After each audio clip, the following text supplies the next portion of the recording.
Well, first, I'm a big fan of Virtua Gym and their founders. I've known Hugo and his brother Paul for many years, so I'm a big fan of theirs. And secondly, I love coming and spending time with European leaders of the fitness space. There's a lot of innovation, a lot of interesting things in the realm of technology and business models that I find very appealing. And like I've mentioned earlier, my wife's family is Dutch, and so Amsterdam's one of our favorite towns in Europe. So is that enough reason?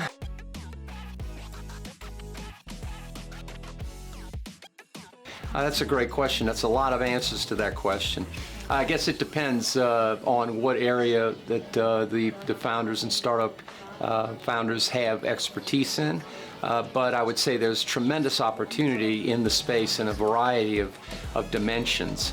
So like anything, as you know, for startups right now, the funding environment's going to be a little more challenging for a period of time. So I would say hunker down, don't lose your spirit if you're having some challenges. But coming to events like this are very helpful because you get a lot of exposure to a lot of thought leaders and you can learn a lot. And for any startup, learning a lot is very important to the long-term success, I'd say.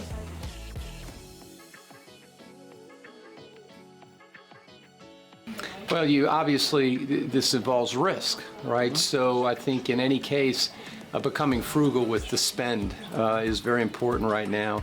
And really evaluating your downside economics so that you can hold on to cash and prepare yourself. This will pass. It's just going to be a little time.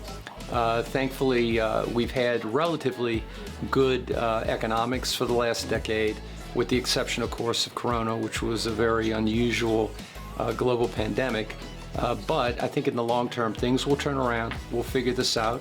So in the interim, I would say be very conservative and really plan for risk aversion.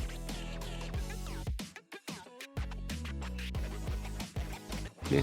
Well, I think in general, but you can always take risks. Just make sure they're more measured than what you might have done before. Calculated risk. Yes, very calculated. That's a good way of putting it, Kevin.